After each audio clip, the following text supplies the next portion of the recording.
ارض مقدس گزشتہ 70 سالوں سے صہیونیوں اور ان کے گماشتوں کے ہاتھوں یرغمال بنا ہوا ہے۔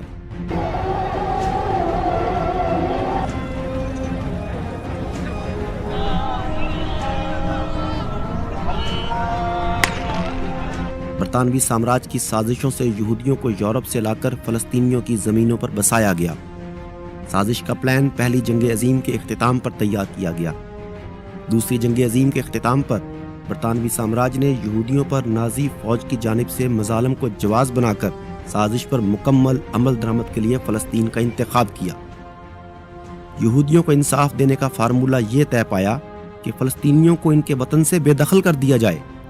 1948 میں جو شیطانی کھیل برطانوی استعمار نے کھیلا وہ تاریخ کا حصہ بن چکا ہے۔ برطانوی استعمار نے صہیونیوں کو گود لیا اور امریکی استعمار کی آغوش میں اب یہ پل رہے ہیں۔ امریکی سرپرستی میں یہودیوں نے فلسطینیوں کو تختہ مشق بنایا اور بنا رہے ہیں۔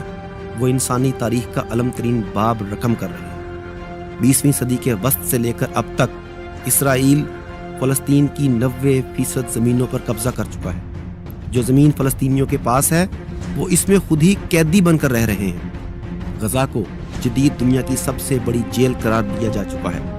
جدید دنیا میں اس سے بڑی لینڈ رابری یعنی ڈاکہ شاید ہی کسی نے ڈالا ہو جس طرح اسرائیل نے ڈالا ہے۔ 1948 سے لے کر آج تک مسئلہ فلسطین کے لیے مذاکرات ہوئے ہیں۔ ان مذاکرات میں ہمیشہ فلسطینیوں کا نقصان ہی ہوا ہے۔ اسرائیل کی نیت مذاکرات کی کبھی نہیں رہی، بلکہ ان کا پہلا اور آخری مقصد ارض مقدس پر مکمل کنٹرول، ہیکل سلیمانی کی تعمیر اور گریٹر اسرائیل کا قیام ہے۔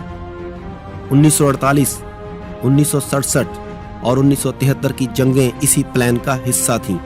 ان جنگوں میں اسرائیل نے فلسطین پر اپنی گرفت مضبوط کرنے کے ساتھ ساتھ مصر، اردن اور شام کے کئی علاقوں پر قبضہ جمایا۔ عرب ممالک اسرائیل کا کچھ بھی نہ بگاڑ سکے۔ یہی وجہ ہے کہ آج تک یہ قبضہ برقرار ہے۔ اسرائیل کے سرپرست اول امریکہ کے کئی صدور صہیونیوں اور فلسطینیوں کے مابین امن مذاکرات کا لالی پاپ دیتے رہے، لیکن سب ڈھونگ ثابت ہوا۔ موجودہ امریکی صدر ڈونلڈ ٹرمپ جو ڈیل پہ کافی یقین رکھتے ہیں، ڈیل آف دی سینچری کا چورن بیچنے کے لیے بےتاب ہیں۔ یہ کام وہ اپنے داماد کے ذریعے کرنا چاہ رہے ہیں۔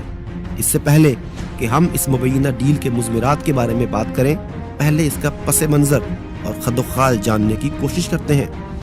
22 مئی 2017 کو ڈونلڈ ٹرمپ نے اپنے دورہ ریاض کے دوران اعلان کیا کہ ان کے پاس مسئلہ فلسطین کے حل کے لیے ایک روڈ میپ موجود ہے جس سے اسرائیل اور فلسطین کے درمیان امن قائم ہو جائے گا اور وہ صلح کل کے تحت پرامن طریقے سے رہیں گے۔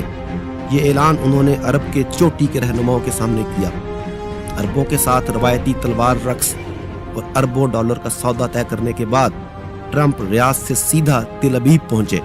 حسب توقع انہوں نے فلسطین کے زخموں پر نمک چھڑکنے سے گریز نہیں کیا۔